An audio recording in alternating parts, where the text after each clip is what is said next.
저는 평범한 회사원입니다. 아침에 출근하고 밤늦게 퇴근하는 걸 반복하며 묵묵히 살아온 사람이에요. 아내와 결혼한 지는 8년이 넘었습니다. 사소한 다툼은 있었지만 딱히 큰 문제는 없었고 적어도 저는 그렇게 생각했어요. 근데 그게 완전히 착각이었더라고요. 모든 건 호텔 멤버십 문자 한 통에서 시작됐습니다. 그날도 저는 회사에서 야근을 마치고 지친 몸을 이끌고 집에 돌아왔어요. 집 현관문 비밀번호를 누르면서도 머릿속에는 오직 샤워하고 자고 싶다는 생각뿐이었죠. 현관에 들어서자 아내는 여느 때처럼 조용히 앉아 있었어요. TV에서는 예능이 나오고 있었고 테이블 위엔 반쯤 마신 와인잔이 놓여 있었습니다. 그날따라 분위기가 좀 이상했지만 저는 피곤해서 대충 넘어갔습니다. 샤워를 마치고 거실에 나와 핸드폰을 확인했는데 낯선 번호로부터 온 문자 하나가 눈에 들어왔습니다. 땡땡 호텔 회원님. 이번 주 적립된 숙박 포인트는 1200점입니다. 누적 총 9600점으로 등급 유지 조건을 만족하셨습니다. 호텔 멤버십이요? 저는 단 한 번도 그 호텔에 가본 적이 없었습니다. 더 이상했어요. 문자에 적힌 날짜는 딱 일주일 전 제가 지방 출장 간 날이었습니다. 순간 제 머리가 멍해졌습니다. 이게 뭐지? 누가 내 번호로 호텔 예약을 했나? 처음엔 스팸이라고 생각했어요. 요즘 이상한 광고 문자 많잖아요. 근데 그 문자 하단에 내 포인트 확인하기라는 링크가 있어서 호기심 반 의심 반으로 눌러봤습니다. 그랬더니 제 실명으로 가입된 호텔 멤버십 계정이 뜨는 겁니다. 주민번호 뒷자리는 숨겨져 있었지만 가입자 이름은 제 이름 그대로였어요. 더 황당했던 건 그 계정의 숙박 내역이었어요. 로그인 기록을 보니까 작년 가을부터 매달 1회 이상 그 호텔이나 관련 계열 호텔에서 숙박이 등록돼 있었던 거예요. 예약자명은 항상 제 이름으로 되어 있었고 카드 결제는 아내 카드가 사용되었어요. 하지만 저는 그 호텔 이름조차 생전 처음 봤습니다. 가장 최근 이용 날짜는 불과 7일 전 금요일, 그날은 제가 지방으로 외근을 나갔던 날이에요. 저는 그날 저녁부터 다음 날까지 거의 1박 2일로 돌아다녔습니다. 그리고 아내는 그날 친정에 간다고 했어요. 친정 어머니가 허리가 안 좋으셔서 하루 도와주고 온다고 말했죠. 저는 그걸 믿었고 의심도 하지 않았습니다. 근데 그 친정이라는 말이 호텔 숙박 내역과 정확히 겹친다는 걸 본 순간 제 안에서 이상한 감정이 확 올라왔습니다. 뭔가 있다. 이건 우연이 아니다. 저는 그렇게 직감했어요. 그래서 그날 밤 잠도 못 자고 호텔 앱을 더 파헤치기 시작했습니다. 정확한 체크인 날짜, 체크아웃 시간, 예약한 룸 타입까지 다 확인됐고 그게 다 2인 기준 룸이었습니다. 왜 혼자 자는데 더블룸을 예약해? 그 순간 제 머릿속에서 아내가 다른 남자와 호텔에 있었다는 끔찍한 상상이 떠오르기 시작했습니다. 그러고 보니 아내는 요즘 어딘가 들뜬 느낌이 있었어요. 평소에 잘 꾸미지도 않던 사람이 갑자기 향수도 바꾸고 옷도 화려한 걸 입기 시작했어요. 친정 간다는 말도 최근 몇 달 사이 부쩍 자주 했던 것 같아요. 내가 모르는 누군가와 호텔에서 시간을 보내고 있는 거 아닐까, 그 생각이 머릿속에서 지워지질 않았어요. 그리고 다음 날 저는 출근길에 제 아내 명의 카드 사용 내역을 뽑아보기로 했습니다. 가족 카드라 사용 내역을 어렵지 않게 뽑을 수 있었죠. 사용 내역을 보고 저는 놀라지 않을 수 없었습니다. 제가 직접 쓰지 않은 날짜에 호텔 계열 레스토랑에서의 결제, 스파샵 결제, 꽃집, 영화관까지 그 모든 기록이 딱 호텔 숙박 날짜에 맞물려 있었습니다. 명백한 증거였어요. 이건 단순한 오해나 착각이 아니라 의도적이고 반복된 행동이었습니다. 저는 아내에게 물어보지 않았습니다. 아직은 그럴 타이밍이 아니라고 생각했어요. 대신 확실한 증거를 더 모으기로 했습니다. 그날 이후 저는 아내를 유심히 관찰하기 시작했습니다. 평소엔 무심코 지나쳤던 행동 하나하나가 이제는 다 의심으로 보였어요. 아내는 여전히 아무 일 없다는 듯 행동했습니다. 일정하게 퇴근하고 저녁 준비하고 가끔 TV 보다가 잠들고 늘 그랬던 것처럼요. 하지만 그런 평온한 일상 속에서 저는 점점 더 안으로 무너지고 있었습니다. 정말 미칠 것 같았어요. 이 사람을 믿고 살아왔는데 내가 모르는 무언가가 우리 집 안에서 계속 움직이고 있었다는 사실에 온몸이 떨렸습니다. 그래서 저는 직장 동료 중 컴퓨터에 밝은 후배한테 호텔 멤버십 앱을 모르게 캡처하고 추적할 수 있는 방법을 물었습니다. 그 친구는 제가 무슨 일인지는 묻지 않았어요. 가족 몰래 앱 감시하는 거냐고 웃으며 넘겼고 전 그냥 응이라고만 했습니다. 그 후 아내 핸드폰에 몰래 원격 캡처 앱을 설치했습니다. 아이폰은 어렵지만 다행히 아내는 안드로이드였거든요. 처음 설치하고 하루 이틀은 아무것도 없었어요. 그러다 일주일 후 금요일 아내는 다시 친정 간다고 말했습니다. 전 그날을 기다렸습니다. 회사에선 반차를 내고 아예 재택근무로 바꿔서 하루 종일 아내의 움직임을 감시했어요. 아내는 오전 10시에 집을 나섰습니다. 핸드백 안에 폰이 있어서 위치가 실시간으로 확인됐어요. 처음엔 버스를 타고 정말 친정 쪽으로 향하더라고요. 순간 저도 혼란스러웠어요. 정말 친정이었나? 내가 오해한 건가? 하지만 그건 아주 치밀한 연막이었습니다. 한 정거장 앞에서 내린 아내는 택시를 잡아탔습니다. 그 다음 위치는 호텔 딱 그 포인트 정립 내역에 나왔던 호텔이었습니다. 이름도 똑같고 지도상 주소도 일치했습니다. 이 정도면 더는 의심할 여지도 없다고 생각했어요. 그래서 전 그 호텔을 직접 찾아갔습니다. 오후 1시 20분 로비 카페 구석에 자리를 잡고 호텔 출입구를 주시했습니다. 그리고 약 15분 후 한 남자가 등장했습니다. 키는 크고 검정 슬랙스에 셔츠를 입었고 태도는 너무나도 자연스러웠습니다. 그 남자는 로비를 지나 엘리베이터로 향했고 곧이어 아내가 내려왔습니다. 두 사람은 서로를 보자마자 미소를 지었습니다. 그 미소는 어디서 본 적 없는 낯설고도 익숙한 연인 간의 눈빛이었습니다.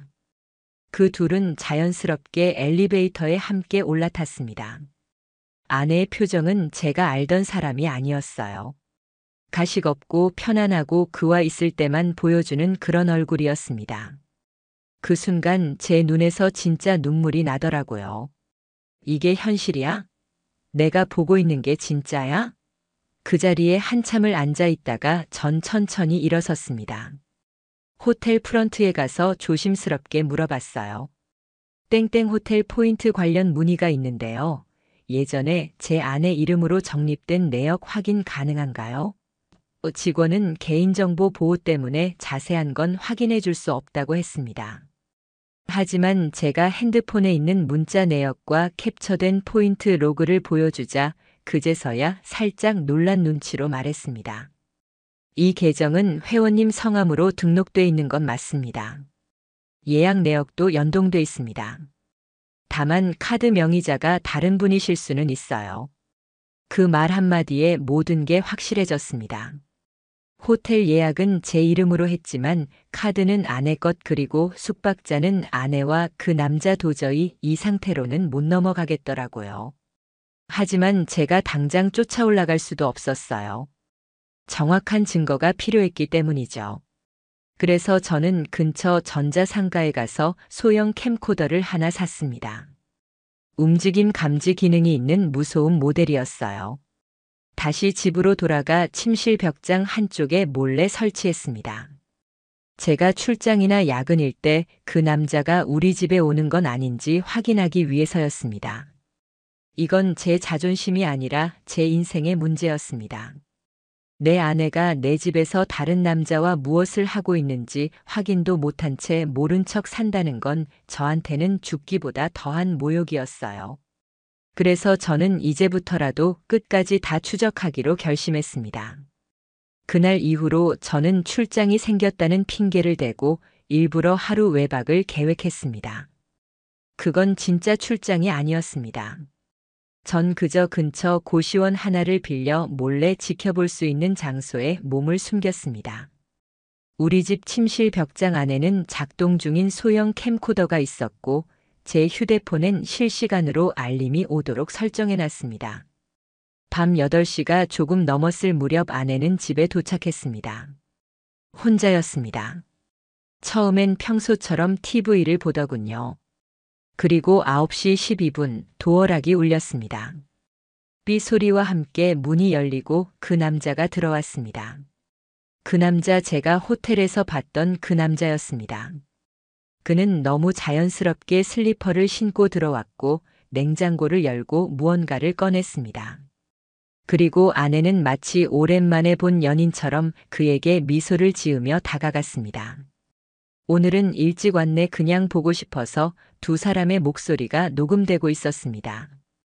그리고 영상도. 침실에 설치된 카메라가 모든 걸 담고 있었어요. 그 순간 전 두 손을 꽉 쥐었습니다.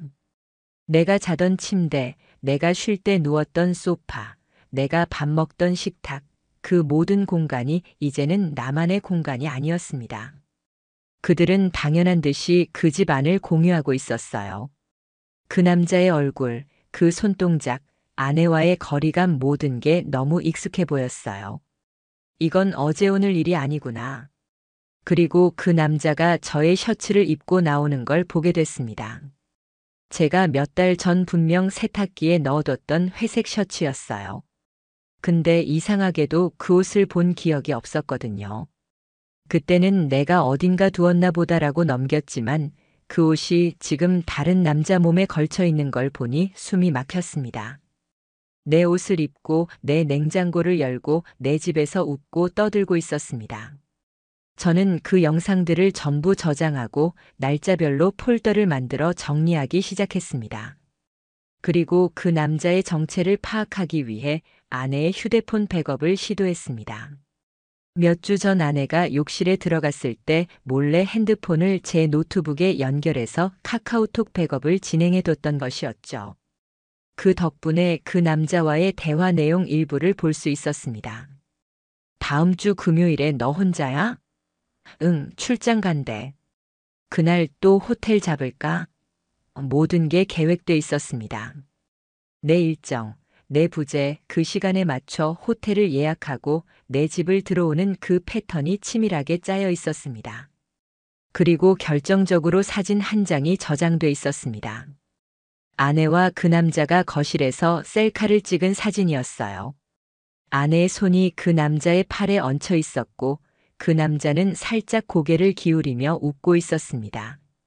그 사진 배경엔 우리 아이의 그림이 붙어 있었고 액자 속엔 제가 찍힌 가족 사진이 있었습니다.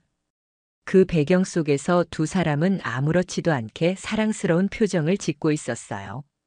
그게 저를 완전히 무너뜨렸습니다. 전 그날 이후 정신과 상담도 받기 시작했습니다. 밤에 잠이 안 왔고 회사에서도 멍하니 앉아 있는 시간이 늘어났습니다. 모든 사람의 말이 믿기지 않았고 제 손에 들린 모든 게 가짜처럼 느껴졌어요. 하지만 이대로 넘어갈 수는 없었습니다. 전 계획을 짰습니다.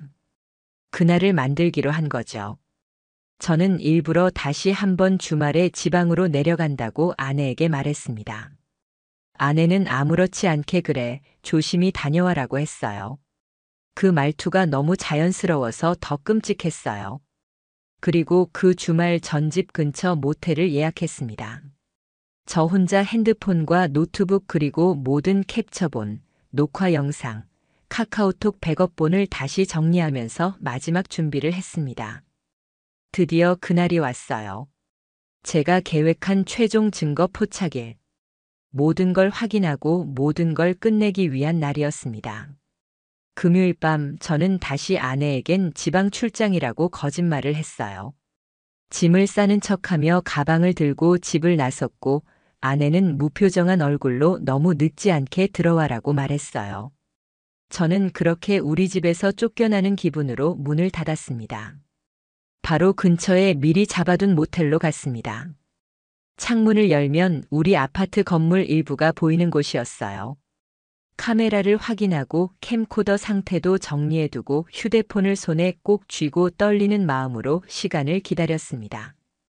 밤 8시 43분 캠코더 감지 알림이 떴습니다. 우리 집 거실 현관문이 열리고 낯선 남자의 실루엣이 들어섰습니다. 두 사람은 아무 말 없이 눈빛을 주고받았고 아내는 그 남자의 가방을 받아들며 거실로 안내했어요. 마치 매뉴얼이라도 있는 듯 익숙한 손놀림이었습니다. 그 뒤 그들은 함께 부엌으로 향했습니다. 아내가 저녁을 준비하고 있었고 그 남자는 식탁에 앉아 마치 자기 집이냥 핸드폰을 보며 웃고 있었어요. 영상 속에서 그의 손에는 제가 평소에 쓰던 텀블러가 들려 있었습니다. 그리고 결정적인 장면은 식사를 마친 뒤였습니다. 두 사람은 같이 소파에 앉았고 제가 앉던 자리에 그 남자가 앉았습니다. 그는 웃으며 아내의 손을 잡았고 아내는 고개를 기대며 눈을 감았어요. 그 장면은 생생하게 지독하게 기억에 남았습니다. 그 순간 제 모든 참을성이 무너졌습니다. 저는 더는 못 참겠다는 생각에 노트북으로 녹화 영상을 실시간 백업하면서 경비실에 전화를 걸었습니다. 혹시 지금 901호 확인 가능하신가요? 낯선 남자가 들어간 것 같은데 주민이 아닌 사람이요. 경비는 놀란 목소리로 혹시 신고 원하세요? 라고 물었고 저는 조용히 말했습니다. 아니요, 제가 곧 올라갈 겁니다. 그 전에 CCTV만 따로 저장해 주세요. 모든 층 엘리베이터 포함해서요. 그렇게 전 우리 아파트 엘리베이터 앞에 섰습니다. 손엔 노트북과 USB 가방엔 영상과 녹음 자료들이 모두 담긴 하드가 있었어요. 현관 앞에 섰을 때 문이 잠겨 있었습니다. 저는 조용히 도어락 비밀번호를 눌렀습니다. 삐 소리와 함께 문이 열리고 거실 안쪽으로 불빛이 새어나왔습니다. TV 소리, 잔잔한 음악 그리고 낮게 웃는 소리. 저는 천천히 문을 열고 들어갔습니다. 다들 잘 지내셨습니까? 두 사람은 거의 동시에 고개를 돌렸습니다. 그리고 아내의 얼굴이 하얗게 질렸습니다. 그 남자는 일어나지도 못한 채 굳은 눈빛으로 저를 바라보고 있었습니다. 이 집 내 집이거든요. 지금 당신들이 앉아있는 이 소파 내가 산 거예요. 지금 들고 있는 그 텀블러 내 거고 그 옆에 놓인 쿠션 우리 애가 만든 거예요. 아무 말도 하지 않는 그 둘에게 저는 하나하나 영상과 사진들을 꺼내 보였습니다. 캠코더 화면, 호텔 포인트 적립, 카카오톡 백업, 호텔 입구 CCTV 캡처, 모든 걸 조용히 차례대로 보여줬어요. 아내는 입을 다문 채 떨리는 손으로 무릎을 쥐고 있었고 그 남자는 한참을 입을 꾹 다문 채 저를 보더니 작게 말했습니다. 죄송합니다. 그 말 한마디에 저는 순간 모든 힘이 빠졌습니다. 내가 원하는 사과는 그게 아니야. 내가 돌이킬 수 없게 된 시간들, 내가 모르게 지나간 밤들, 그걸 돌려줘야 하는 거야. 하지만 그럴 수는 없다는 걸 저도 알고 있었습니다. 그래서 전 가방을 들고 말했습니다. 내가 할 일은 여기까지예요. 이제 변호사랑 이야기하세요. 그리고 전문을 닫고 나왔습니다. 그날 이후 모든 게 무너졌습니다. 전 바로 집을 나왔고 며칠 동안 회사 근처 원룸에 머물렀어요. 직장 동료에게도 아무 말 안 했고 가족에게도 연락하지 않았습니다. 그저 말없이 멍하니 혼자 있는 시간만 보냈습니다. 어떤 감정인지도 몰랐습니다. 화가 나는 건지 서러운 건지 배신감인지 그 모든 게 한꺼번에 덮쳐서 아무 감정도 느낄 수 없었어요. 하지만 현실은 기다려주지 않았습니다. 며칠 뒤 아내가 연락을 해왔습니다. 처음에는 전화를 걸었고 받지 않자 문자로 짧게 남겼습니다. 미안해. 만나서 이야기할 수 있을까? 단 한 줄이었어요. 어디서 그런 말투를 배웠는지, 어디서 그런 뻔뻔함을 배웠는지 그 짧은 문장이 저를 더 욱신거리게 만들었습니다. 전 답하지 않았습니다. 대신 그날 찍은 자료들과 그동안 모은 영상 캡처, 메시지 기록, 호텔 포인트 내역 모두 모아서 USB로 정리했습니다. 그리고 변호사 사무실을 찾았습니다. 혼인관계 파탄 명백한 부정행위 거주지 침해 법적으로 제가 확보한 증거들은 충분하다고 했습니다. 이건 증거로 완벽합니다. 상대방이 뭘 주장해도 불리한 쪽은 아내입니다. 이혼 소송으로 가도 위자료 받을 수 있습니다. 그 말에 왠지 모를 슬픔이 밀려왔습니다. 내가 이기고 있는 건데 왜 이렇게 지는 기분일까? 그 후로 아내 쪽 변호사에게 연락이 왔고 상대 남자에 대한 접근 금지 요청도 함께 들어왔습니다. 제가 폭력을 쓰거나 언론에 알릴까 두려웠던 모양이더군요. 하지만 전 폭력을 쓸 생각은 추호도 없었습니다. 내가 그렇게까지 비참해질 이유는 없었어요. 조정 절차를 거치고 이혼이 확정되기까지 몇 개월이 걸렸습니다. 그 시간 동안 저는 모든 걸 내려놨습니다. 가족 사진은 정리했고 아내와 함께한 물건들은 전부 박스에 담아 창고로 옮겼습니다. 소파도 버렸고 식탁도 바꿨습니다. 그 사람과 함께 웃던 그 장소를 다시는 기억하고 싶지 않았기 때문이었습니다. 그 남자와 아내는 결국 함께하지 못했습니다. 소문에 따르면 아내가 먼저 이별을 요구했다고 했습니다. 자신도 혼란스러웠다면서 가정이 깨지는 걸 감당하지 못하겠다고 했답니다. 웃기지도 않았습니다. 그 모든 선택을 한 건 자기 자신이었으면서 이제 와서 감당하지 못하겠다니. 그렇게 결국 둘 다 아무것도 얻지 못한 채 모든 걸 잃게 된 거죠. 그리고 저는 지금 혼자입니다. 아무것도 없는 작은 원룸에서 출근하고 퇴근하고 주말엔 혼자 공원 벤치에 앉아 하늘을 봅니다. 가끔 호텔 포인트 문자 그 한 줄이 생각납니다. 고객님, 이번 주 적립 포인트는 1200점입니다. 그 한 문장이 제 인생을 완전히 바꿔놓았어요. 살면서 그런 일도 있더군요. 아무 의심도 없던 평범한 어느 날 도저히 믿을 수 없는 진실이 문자 한 통에서 시작됩니다. 그리고 그 진실이 당신이 가장 사랑했던 사람을 가장 깊은 곳에서 배신자로 만든다는 걸 저는 직접 겪었습니다. 다시는 누구도 믿지 않을 겁니다. 믿음은 깨지는 게 아니라 파괴되는 거니까요.